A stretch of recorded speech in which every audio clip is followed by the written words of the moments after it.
Can we start the interview off by chatting a bit about this series of EPs that you have coming out in this, it's a very creative way that you're releasing this. Thank you. Yeah, I think it's awesome. I wish I had some with me that I would hold up one and say, look at how classy this is, but we ran out. People bought all the ones but that's a good thing. Yeah, it's good. It's bad and it's good. Absolutely. So they're being released digitally and on vinyl, right? Do you think vinyl's starting to make a comeback? Well, I know it is for a fact. I mean, it's the only segment, like the only physical product, recorded music product that's on a growth trajectory rather than the other way. You know what I mean? Like more people buy vinyl every year than the previous year. Over the last few years, it's been like that, But so yeah, there's a lot of people just really have a taste for it, and I'm one of those people, And like you said, the stuff is released on vinyl and also digitally. I think anytime you buy a vinyl record now, if you buy a new vinyl record, inside the cover you get a download cover. Oh yeah, like a little paper or slip. That says, so that's how it's going with us. I mean, the stuff is going to be on iTunes eventually, and on other places where you can just download things if you don't want the vinyl. But we're not there yet, but we're closing in on that. Well, but mainly the emphasis is the vinyl. Yeah, I'm sure the collectors are loving that too, because it's something tangible that they can hold, and it looks great. I'm really proud of it. I think they're really nice records, and the artwork is great. The second one is really just kind of carries on from the first. It's a really beautiful looking records, they sound good, the music's nice. I'm happy about it. That's good. So I'm sure you've been receiving a lot of positive feedback, especially on the new song. I have been, yeah. So, how far along in the recording process? Because I know you have this spread out. Is it over 2 years that this is going to be released in 3-track increments? That's the plan. It's 2 years worth, and a new EP every 4 months roughly. I've got this again. The second one's done. It's going to come out on April 20th, which is another record store day. The first one came out on the last record store day, and the second one comes out in April on record store day. I'm sort of far along with the third one, and that's it. I didn't try to stockpile them in advance, and I'm not writing everything in advance either. I want to just sort of do it in real time, more or less. So, do you feel that releasing, the singles that way is kind of the way to go now versus a whole album's worth of material all at once? I just think it's just a good approach for me, Mm-hmm.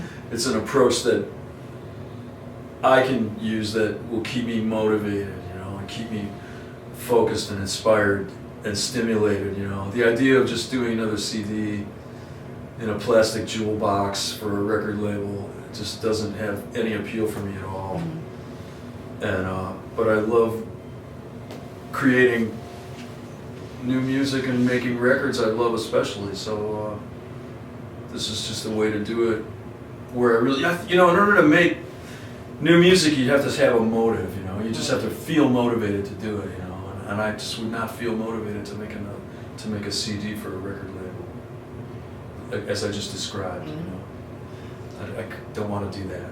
So who put together the video for I Don't See You Laughing Now, with the Godzilla animation? I thought it looked pretty neat. Yeah, well, that video was created by a friend of mine named Ron Spencer, R-O-N-N, 2 N's. Ron Spencer. And Ron is a super talented person. He's a visual artist, and I know that he had some help. He has a team of people that he works with out in Santa Fe.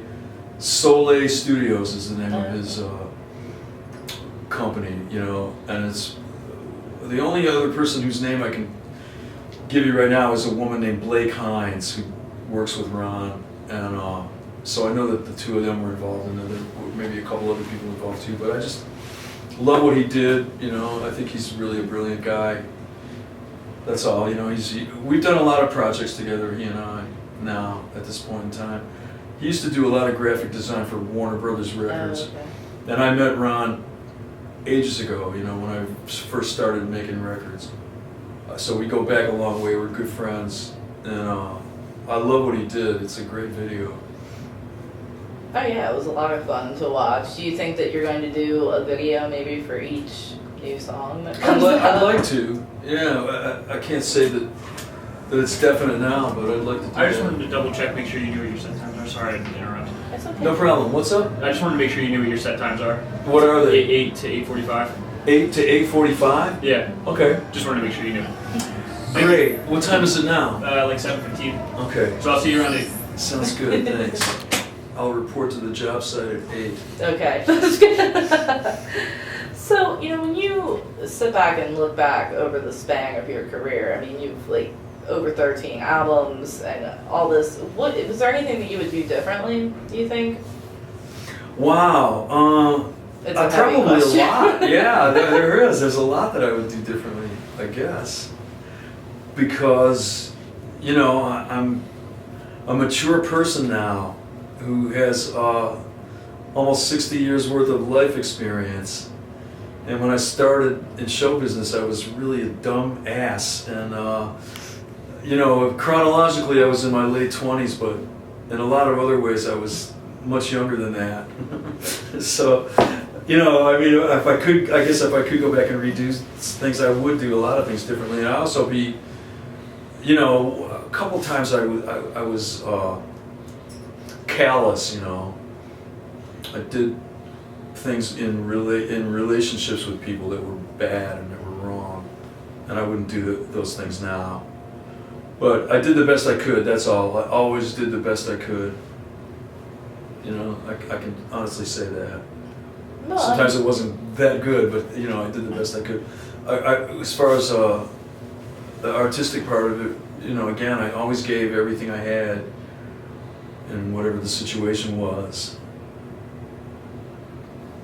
Oh, of course. I mean, I know it could be a situation sometimes where hindsight is 20/20 when you look back on it. So I know that a big thing I came across when looking up a lot of information about your career was that a lot of fans had criticized even that switch between your debut album and Field Day. Yeah. And I think personally I look at it as an artist has got to continue to with the evolution of their sound. I mean, it's great. How does negative criticism affect you? I mean, does that not? I mean, do you not pay too much mind to that, or? Well, that little chapter was pretty difficult, but I don't know. It was from as far as the artistic aspect of it went, it was an honest move. Mm-hmm. Looking back, I would say that people kind of missed a certain aspect of what I was doing right from the beginning. There was always, kind of like an experimental impulse, and people just missed that. I remember when Field Day came out, there was a review in one magazine, and it was a Jan Wenner publication. It wasn't Rolling Stone, but it was this other thing that he had going at the time. I don't remember who the writer was, but the first sentence in the review was, "Marshall Crenshaw is a rock and roll conservative." And that's not true. That's about the worst and most wrong thing you could ever say about me.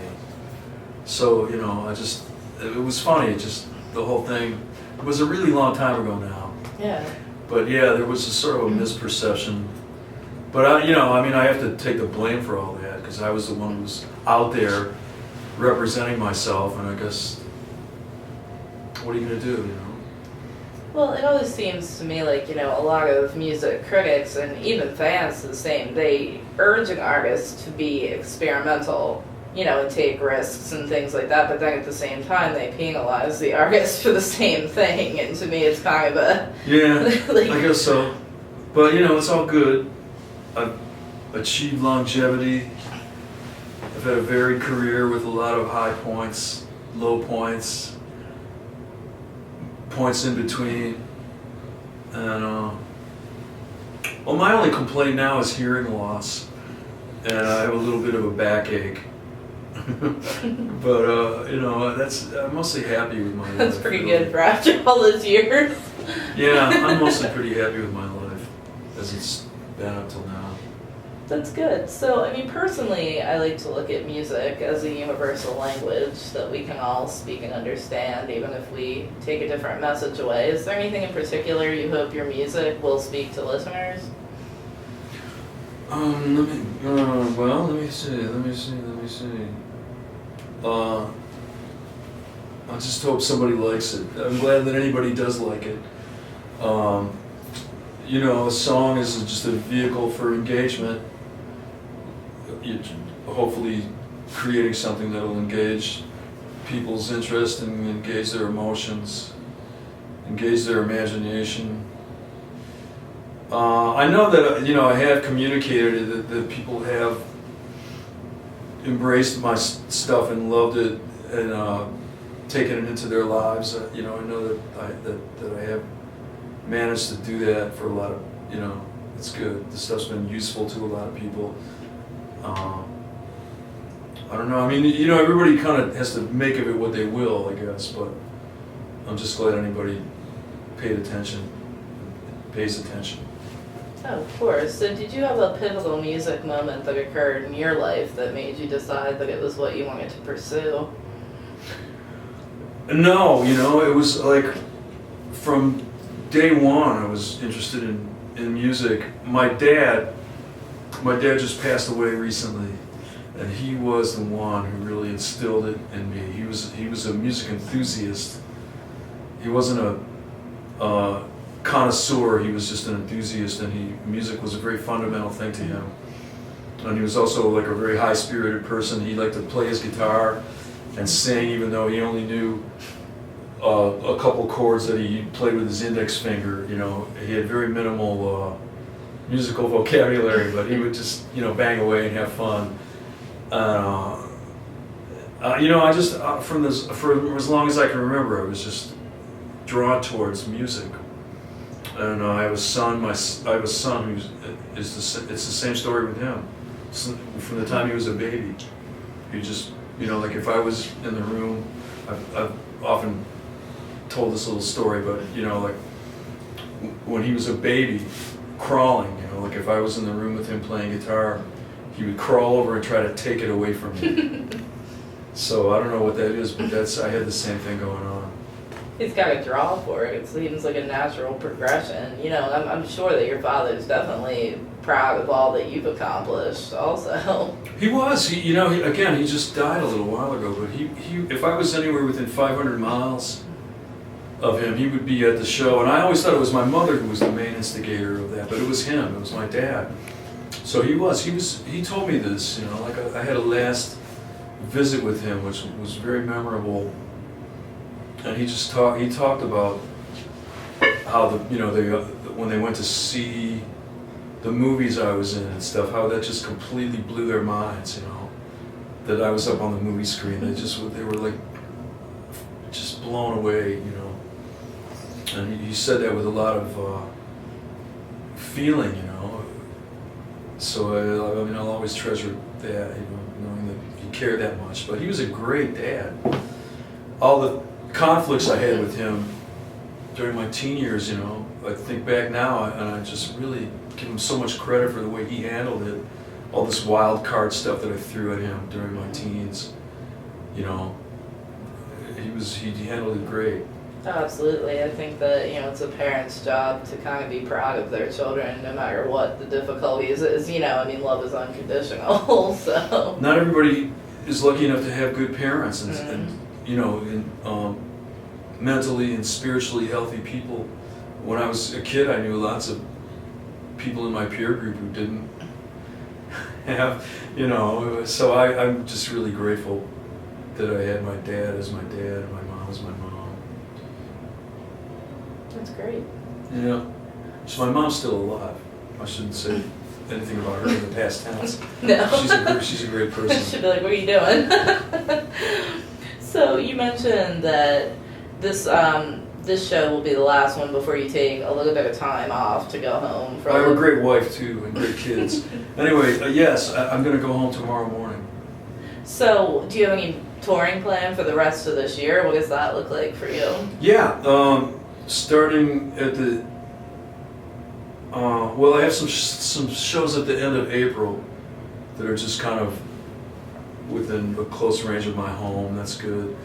And then I've got a tour with the Bottle Rockets. I've been playing with the Bottle Rockets for the last couple of years.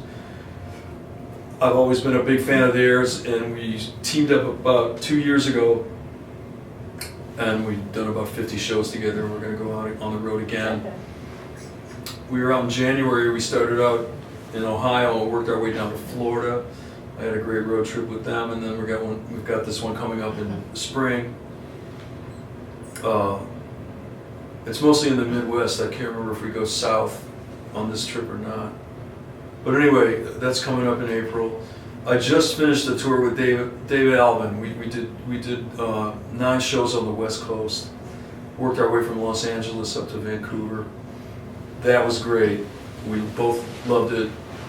People really bit, they really went for it. I hope we'll do more stuff together. Nothing's on the calendar yet, but anyway, yeah, I'm busy. I'm staying pretty busy. I've got a guest lecture thing at NYU on the 29th of March. I'm doing my radio show on WFUV in New York. That's ongoing. I've got the record coming out April 20th. There's going to be some kind of festivities in New York surrounding the release of the record, although I don't know exactly what right now. But anyway, yeah, I'm busy. I'm a busy guy. No doubt, it definitely sounds like it. And I mean, I know that you did a cover song, you did The Move. Is there any tease you can give us on what we can expect from the next cover to come from you? Yeah, the next one is a very left field kind of a choice. And it's a peculiar choice, but it's the Carpenters. Just like me, they long to be. I did a version of "Close to You," and we stayed very true to the original record. We copied the arrangement pretty much exactly for most of the track, and then the last third of it kind of blows up, turns into this other thing, but it's got, like real strings and a real harp and the whole 9 yards. We really had fun with it. I had some help on that one. A fellow named Rob Morseberger took care of the orchestration for me, and he did a great job. He's a brilliant guy. My friend Glenn Burtnick sings on it. My friend Jeffrey Foscat sings on it. But anyway, it's really a great track. And the song of mine is called Stranger and Stranger. And I think that's a really outstanding song, too. I'm proud of it. I don't know. That's Awesome. it. Well, we'll definitely look forward to hearing that. Yeah, good. So, with you mentioned that, your work in film and TV. Is that ever something that you would like to revisit again? You mean the acting? Yeah. No, not really. I never really set out to do that in the first place. It was all just stuff that came out of left field. And, it's cool to be able to say that I was in the movies. That's great, But it's just, again, I wasn't pursuing it. And I don't care if it ever happens again. If I was an actor, and I wasn't working, then I'd be like, I'd have a different line, but no. But I mean, like a few years ago, I wrote a theme song for a movie called Walk Hard, the Dewey Cox story. John C. Reilly. Okay. That's right, Yeah. and that was great. I would do that again in a split second. I'd work on a film project like that again, No, your book was about movies and music together, right? Yes, it was. That was another side trip, another thing that came out of left field that I wasn't looking to do, but I wound up doing, and it was like a learning experience and fun, But really, I love working on film projects, and I've done just a little bit of it, you know. Like, if you want to talk about that, you should go find Adam Schlesinger, because he does it. He does film stuff constantly, and I don't. I wish I did. So, being that we're a pop culture website, we're engrossed in all things pop culture, positive and negative, oftentimes. Is there anything in particular these days that you can't get enough of? Pop culture wise, no. I wouldn't. There isn't anything that I can't get enough of. No, there's more things that I don't want any more of. Hey, that works too. You know. But I don't know. So what do I do to amuse myself? Well, I don't know. I like the Rachel Maddow show. I like Amy Goodman, Democracy Now. Those are podcasts that I watch. I like, Enlightened is a good show. I've seen that a couple times. I'm not big on TV really. I like, you know, the usual typical stuff like Jon Stewart and Stephen Colbert, Bill Maher. I'm trying to think of good movies. I've seen some really good movies lately, but I've just drawn a blank on what I saw a documentary called Detropia, which wasn't really a documentary, it was kind of an art piece, but that was great. I saw, I saw the Dustin Hoffman thing the other day, Quartet, you know. That's a movie for old people. I'm an old person, but it's also beautiful and brilliant. I loved it. I just saw that the other day in a room full of old people, and they all applauded at the end of the movie too. I didn't applaud, but in my heart I was applauding. So, and then there's gotta be, you know, there's music too, but my brain is so loaded with music that I always need some kind of help in remembering. Hold on, I'm gonna find my purchased playlist, and I'll tell you what I bought lately. Okay, hang on. Okay. I downloaded a song the other day called Medicine Man. No, it's called The Wilhelm Scream by the Bamboos. And then before that I downloaded a couple tunes by a guy named Rory Gallagher, who's an Irish blues guitarist who's now deceased. I downloaded a tune from the new Yola Tango album called Before We Run. I read something on the internet about a pop singer named Beverly Kenny from the late 50s. She committed suicide at the age of 28.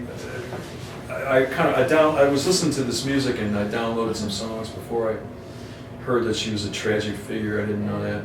I downloaded some songs by a rock group called the Upper Crust. Have you ever heard of them? No. Years ago, my friend Andy York told me about this group that he saw called the Upper Crust, and they were from Boston.